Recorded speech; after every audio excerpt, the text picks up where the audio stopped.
Hello friends, तो आपका स्वागत है मेरी नई वीडियो में। इस वीडियो में हम लोग पढ़ेंगे इलेक्ट्रॉन ट्रांसपोर्ट चेन। तो भाई ये बहुत ज़रूरी कॉन्सेप्ट है इलेक्ट्रॉन ट्रांसपोर्ट चेन का, ठीक है ना।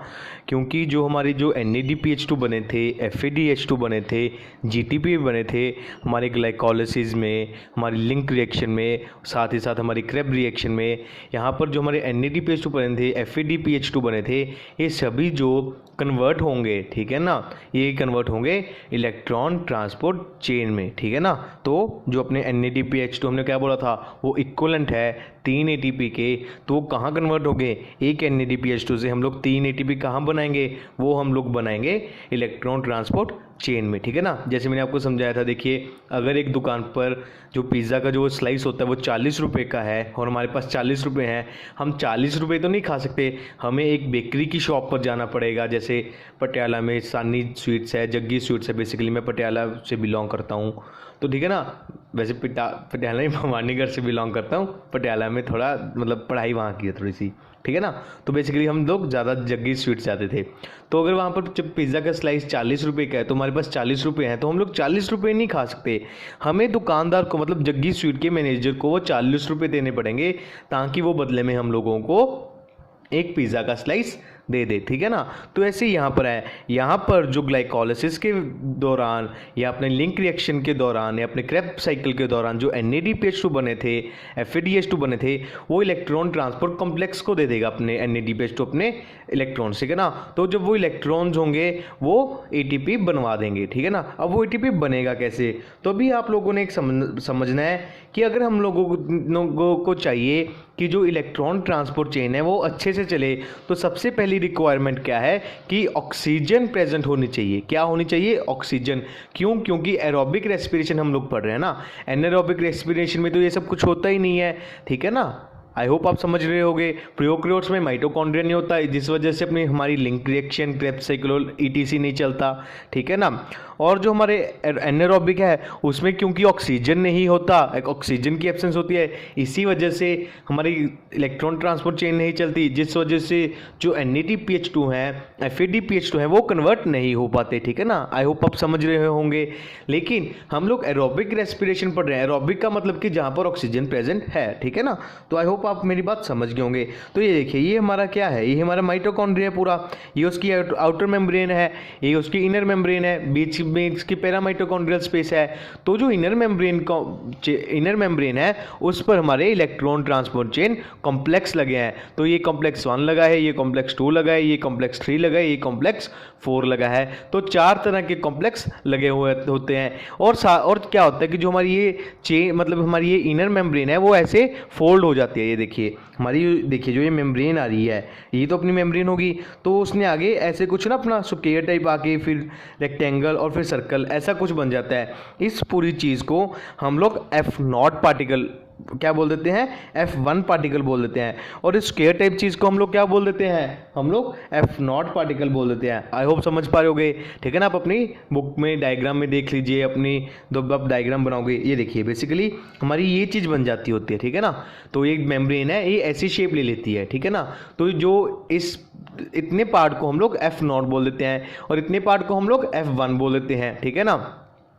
F1 को हम ATP सिंथेसिस भी बोल देते हैं, NCERT में लिखा हुआ है। F1 पार्टिकल को हम लोग ATP सिंथेसिस भी बोल देते हैं। इस पूरी चीज़ को F0 प्लस F1 को हम लोग ऑक्सीजन बोल देते हैं, एलिमेंट्री पार्टिकल बोल देते हैं, या फिर F0 F1 पार्टिकल बोल देते हैं। क्या क्या बोल देते हैं हम लोग? ऑक्सीजन बोल देते हैं, एलिमेंट्री पार्टिकल बोल देते हैं, F0 F1 पार्टिकल बोल देते हैं, ठीक है ना। आई होप आप ये बात मेरी समझ गए होंगे। तो अभी क्या होगा, ये देखिए जब NADPH2 कॉम्प्लेक्स 1 को अपने इलेक्ट्रॉन्स देगा, तो जब वो इलेक्ट्रॉन्स नीचे जाएंगे, ये देखिए मैं आपको पढ़ाता हूँ। When electrons move from one electron acceptor to another electron acceptor then it loses some energy, ठीक है ना। This is known as downhill journey. जब हमारा जो इलेक्ट्रॉन है, देखिए जब NADPH2 ने अपने जो इलेक्ट्रॉन्स है वो किसको दे दिए, कॉम्प्लेक्स 1 को दे दिए।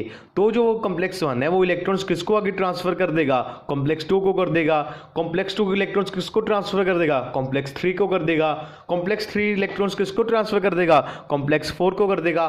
कॉम्प्लेक्स 4 जो है इलेक्ट्रॉन्स किसको ट्रांसफर कर देगा, वो ऑक्सीजन को ट्रांसफर करेगा। इलेक्ट्रॉन किसको करेगा, oxygen. Oxygen is the final acceptor of electron. NCERT की लाइन है, बहुत जरूरी लाइन है। क्यों क्यों पूछ लेते हैं, मॉलिक्यूलर ऑक्सीजन, ठीक है ना, O2। क्यों, क्योंकि जो एनसीईआरटी में दिया हुआ है वो O2 दिया है। Molecular oxygen is final acceptor of electron, ठीक है ना, याद रखेगा। क्यों, क्योंकि नीट के क्वेश्चन में पूछ लेते हैं कि ऑक्सीजन तो ठीक है, तो बच्चे कंफ्यूज हो जाते हैं, भाई ऑक्सीजन था तो भी मॉलिक्यूलर ऑक्सीजन O2 आंसर में जाएगा या अकेला नेसेंट ऑक्सीजन O चला जाएगा, तो O2 आंसर में जाएगा, ठीक है ना, याद रखिए। O2 फाइनल एक्सेप्टर है, O फाइनल एक्सेप्टर नहीं है। O किसके लिए यूज करते हैं हम लोग, ऑक्सीजन के लिए यूज करते हैं ना। O फाइनल एक्सेप्टर नहीं है, O2 फाइनल एक्सेप्टर है। क्यों, क्योंकि oxygen molecule is final acceptor of electron, ठीक है ना। आई होप आपको मेरी बात ये समझ आ गई होगी कि जब इलेक्ट्रॉन कॉम्प्लेक्स 1 से कॉम्प्लेक्स 2, कॉम्प्लेक्स 2 से कॉम्प्लेक्स 3, कॉम्प्लेक्स 3 से कॉम्प्लेक्स 4, जब भी इलेक्ट्रॉन एक कॉम्प्लेक्स से दूसरे कॉम्प्लेक्स की तरफ जाते हैं तब एक एनर्जी रिलीज होती है, तो उसे क्या बोलते हैं, उसे डाउनहिल एनर्जी बोल देते हैं, डाउनहिल जर्नी बोल देते हैं। जब भी एनर्जी रिलीज होती है, ये एनर्जी काम क्या करती है, ये एनर्जी अपने जो प्रोटॉन्स होते हैं किसमें, अपने जो ये देखिए मैट्रिक्स है ना माइटोकॉन्ड्रिया का, मैट्रिक्स है जो NADPH2 था, तो वो क्या करेगा, NADP नेगेटिव बन जाएगा, साथ ही साथ H2 रिलीज कर देगा, H पॉजिटिव वाले, ठीक है ना। तो NADP वाले अपने इलेक्ट्रॉन्स दे देंगे, इलेक्ट्रॉन्स तो अपना उसमें चले गए, किसमें, कॉम्प्लेक्स 1 से कॉम्प्लेक्स 2 में। तो जो हाइड्रोजन होंगे, जो एनर्जी रिलीज होगी डाउनहिल जर्नी के वाया, जो एनर्जी जब डाउनहिल एनर्जी चलती है, जो हाइड्रोजन पड़े होते हैं मैट्रिक्स में, वो H पॉजिटिव को क्या करता है, वो H पॉजिटिव को इसमें पैरामाइटोकॉन्ड्रियल स्पेस में धक्का दे देता है, ठीक है ना। ये देखिए यहाँ पर हाइड्रोजन पहले ही ज़्यादा है, देखिए पहले कम थे, जब एनर्जी हुई तो यहाँ पर अपने हाइड्रोजन चले गए, ठीक है ना। तो ये कौन सी एक्टिव ट्रांसपोर्टेशन होगी ना, जब हम एनर्जी यूज करते हैं किसी चीज को, किसी आयन को अपनी कम कंसंट्रेशन से अपनी हाई कंसंट्रेशन की तरफ जाने के लिए, तो उसको क्या बोलते हैं, हम उसको एक्टिव ट्रांसपोर्टेशन बोल देते हैं ना। आई होप आप मेरी समझ पा रहे होगे मेरी बात को। तो एक्टिव ट्रांसपोर्टेशन यहाँ पर एक्ट करती है, तो जो एनर्जी रिलीज होती है वो हाइड्रोजन को यहाँ पर धकेल देती है बाहर, एनर्जी यूज करके हाइड्रोजन पॉजिटिव जो मैट्रिक्स में पड़े होते हैं उनको पेरीमाइटोकॉन्ड्रियल स्पेस में मतलब कि धक्का दे देती है, एनर्जी यूज करती है। अभी क्या होगा, अभी देखिए ऑक्सीजन प्रेजेंट था, ऑक्सीजन ने इलेक्ट्रॉन एक्सेप्ट कर लिए तो क्या बन गया, वो नेगेटिव बन गया ना। तो अभी क्या होगा कि जो H पॉजिटिव हैं वो F0 के वाया चले जाएंगे F1 पार्टिकल में, ठीक है ना।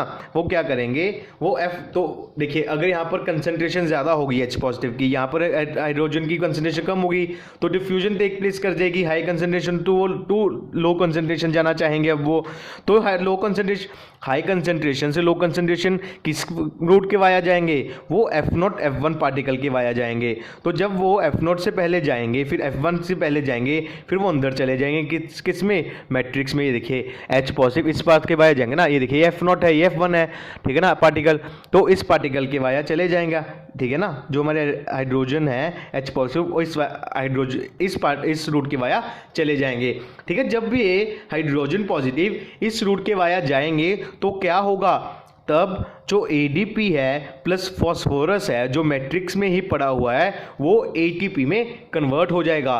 जब दो hydrogen positive F0 F1 particle के वाया अपनी पेरीमाइटोकॉन्ड्रियल स्पेस में से मैट्रिक्स में आ जाएंगे ऑफ माइटोकॉन्ड्रिया में, तो जो ADP है और P है, ठीक है ना, ADP प्लस फॉस्फोरस वो कंबाइन होकर क्या बना देंगे, ATP बना देंगे। इसीलिए हम लोगों ने इसे क्या बोला, इस प्रोसेस को ऑक्सीडेटिव फॉस्फोराइलेशन। ऑक्सीडेटिव का मतलब क्या होता है, ऑक्सीडेटिव का मतलब होता है ऑक्सीजन की प्रेजेंस में। फॉस्फोराइलेशन का मतलब क्या होता है, फॉस्फोरस का ऐड होना। देखिए ऑक्सीजन थी, इसी वजह से एरोबिक रेस्पिरेशन है, ऑक्सीजन ने फाइनल इलेक्ट्रॉन्स एक्सेप्ट किए, ठीक है ना। तो ऑक्सीजन प्रेजेंट थी, ऑक्सीजन की प्रेजेंस में प्रोसेस हुआ, इसीलिए ऑक्सीडेटिव नाम पड़ गया। फॉस्फोराइलेशन क्या मतलब होता है कि कंबाइन होना फॉस्फोरस का। अभी जो ADP है वो फॉस्फोरस के साथ ज्वाइन हो रही है ना ATP बनाने के लिए, तो ठीक है ना। तो अपनी जो ADP है तो फॉस्फोरस जब ऐड होगा ATP बन जाएगा, इसीलिए इस प्रोसेस को ऑक्सीडेटिव फॉस्फोराइलेशन भी बोल देते हैं या इलेक्ट्रॉन ट्रांसपोर्ट चेन बोल देते हैं। आई होप आपको ये सारा कॉन्सेप्ट अच्छे से समझ में आ गया होगा। देखिए मैट्रिक्स में अब हमारे पास H पॉजिटिव आयन भी पड़े हैं, O2 नेगेटिव आयन भी पड़ा है। क्या पड़ा है? H पॉजिटिव आयन भी पड़ा है, O2 नेगेटिव आयन भी पड़ा है। अब वो क्या करेंगे, जो H पॉजिटिव है वो O2 नेगेटिव के साथ अपना बॉन्ड बना लेगा और तो हमें क्या मिल जाएगा, हम लोगों को वाटर मिल जाएगा। समझ में आ रहा है आप लोगों को? जब O2 नेगेटिव H पॉजिटिव के साथ ज्वाइन करेंगे तो हम लोगों को पानी मिल जाएगा। तो फाइनल प्रोडक्ट तो हमें यही मिलना था ना। जब भी ग्लूकोज का मॉलिक्यूल ब्रेक डाउन होता है तो क्या मिलता है, हमें 6 मॉलिक्यूल ऑफ कार्बन डाइऑक्साइड मिलते हैं, ठीक है ना। साथ ही साथ पानी मिलता है, H2O मिलता है, साथ ही साथ ATP मिलती है। तो ठीक है ना, हम लोगों को यहाँ से मैंने आपको अच्छे से समझा दिया, हम लोगों को ATP भी मिल गई, ठीक है ना, पानी भी मिल गया और कार्बन डाइऑक्साइड भी मिल गया ग्लूकोज के मॉलिक्यूल में से। और नीट के पेपर में एक क्वेश्चन बहुत पूछा जाता है कि सबसे ज़्यादा ATP कहाँ फॉर्म हुई, ठीक है ना। क्या पूछते हैं वो, ATP सबसे ज़्यादा कहाँ फॉर्म हुई? तो बच्चे ज़्यादातर आंसर क्रेब्स साइकिल लगा देते हैं। क्यों? क्योंकि वहाँ पर 3 NADPH2, 1 FADPH2, साथ ही साथ 1 GTP बना था, ठीक है ना। वो इक्विवेलेंट किसके है, 12 ATP के। लेकिन क्रेब्स साइकिल में क्या बना था, NADPH2 बना था, FADPH2 बना था, GTP बना था। क्या वहां पर ATP बना था? नहीं। ATP कहां बना? ATP तो इलेक्ट्रॉन ट्रांसपोर्ट चेन में बना। आई होप आप मेरी बात को समझ पा रहे होंगे, ठीक है ना। समझ में आ रहा है? क्रेब्स साइकिल के दौरान या लिंक रिएक्शन के दौरान या ग्लाइकोलिसिस के दौरान, देखिए ग्लाइकोलिसिस में तो ATP भी बना था, साथ ही साथ NADPH2 भी बना था, लेकिन ATP में कहाँ बना था, 4 ATP बने थे ना। उन्होंने पूछा है नीट की क्वेश्चन में क्या है, सबसे ज्यादा ATP कहाँ बने, ठीक है ना। ATP तो इलेक्ट्रॉन ट्रांसपोर्ट चेन में बने ना, क्रेब्स साइकिल में और लिंक रिएक्शन में क्या बने, वहां पर तो FADPH2 और NADPH2 बना था, ATP तो नहीं बना ना। ATP तो इलेक्ट्रॉन ट्रांसपोर्ट चेन में ही बना ना। इसीलिए जब नीट का क्वेश्चन आएगा कि सबसे ज्यादा ATP कहां बने, तो हमारा आंसर क्या जाएगा, हमारा आंसर इलेक्ट्रॉन ट्रांसपोर्ट चेन जाएगा। आई होप आप मेरी बात अच्छे से समझ में आ गई होगी आप लोगों की। अभी ये देखिए कॉम्प्लेक्स 1 है, कॉम्प्लेक्स 2 है, कॉम्प्लेक्स 3 है, कॉम्प्लेक्स 4 है। इन लोगों के हमने नाम याद करने हैं, तो मैं आपको नाम लिखवा देता हूं। जो कॉम्प्लेक्स 1 का जो नेम है वो है NADH डिहाइड्रोजिनेज, ठीक है ना। बस आप लोग इतना ही लिखिए। जो कॉम्प्लेक्स 1 का जो नेम है, जो मैं आपको बोल रहा हूं, ये मैंने बहुत लिख रखा है, लेकिन जो NCERT है उन्होंने क्या लिखा है, जो कॉम्प्लेक्स 1 का जो नेम है वो NADH डिहाइड्रोजिनेज ही है। कॉम्प्लेक्स 2 का नेम है FADH डिहाइड्रोजिनेज। क्या है? FADH dehydrogenase. कॉम्प्लेक्स 3 का क्या नाम है? कॉम्प्लेक्स 3 का नाम है, ठीक है ना, coenzyme Q cytochrome C reductase. क्या नाम है? Coenzyme Q cytochrome C reductase. Coenzyme Q cytochrome C reductase complex 3 का। इसका नाम NCERT में नहीं दिया हुआ, लेकिन ये याद रखना कॉम्प्लेक्स 3 में साइटोक्रोम B है, फिर आयरन सल्फाइड है, फिर साइटोक्रोम C1 है, उसके बाद साइटोक्रोम C है, ठीक है ना। याद रखिए क्योंकि NCERT में दिया हुआ है। जो कॉम्प्लेक्स 3 है उसमें क्या लगा हुआ है, उसमें साइटोक्रोम B लगा हुआ है, उसके बाद आयरन सल्फाइड लगा हुआ है, FeS लगा हुआ है, साथ ही साथ साइटोक्रोम C1 लगा हुआ है। ये ऑर्डर आपको एज इट इज याद रखना है। क्यों? क्योंकि इसका ऑर्डर पूछ लेते हैं। किसमें पूछते हैं? अपने नीट के पेपर में। किसकी तैयारी कर रहे हैं हम लोग? नीट की ही तो तैयारी कर रहे हैं, तो नीट में ही पूछेंगे ना। अब JEE मेंस में तो पूछेंगे नहीं, ठीक है ना। कॉम्प्लेक्स 4 को क्या नाम है? कॉम्प्लेक्स 4 का नाम है साइटोक्रोम ऑक्सीडेज, ठीक है ना। इसका नाम भी नहीं दिया हो, लेकिन जो कॉम्प्लेक्स 4 है उसके जो अपना साथ क्या लगा हुआ, कॉम्प्लेक्स 4 के साथ cytochrome A and cytochrome A3 लगा होता है। याद रखिए क्या लगा होता है, साइटोक्रोम A साइटोक्रोम A3, ठीक है ना। आई होप आपको ये बात अच्छे से समझ में आ गई होगी। और इस प्रोसेस को हम लोग कीमोऑस्मोटिक थ्योरी, ये जो मैंने आपको पूरा प्रोसेस समझाया ना, हाइड्रोजन चला जाता है, फिर hydrogen F0 F1 via route के वाया अंदर चला जाता है मैट्रिक्स से, तो जब दो हाइड्रोजन पास करते हैं F0 F1 के वाया, तब ADP प्लस फॉस्फोरस ATP बनाता है। इसको हम लोग क्या बोलते हैं, इसको हम लोग कीमोऑस्मोटिक थ्योरी बोल देते हैं। क्या बोल देते हैं? कीमोऑस्मोटिक थ्योरी बोल देते हैं। आई होप आपको ये बात अच्छे से समझ में आ गई होगी, ठीक है ना। तो अभी आप यहाँ पर एक याद रखिए, ठीक है ना, जो साइनाइड है, हम बोलते हैं ना कि जब एक बंदे को बस साइनाइड, हम आज तक कभी किसी ने साइनाइड का टेस्ट भी नहीं कोई बता पाया, बहुत लोगों ने ट्राई किया, वो मर जाते हैं।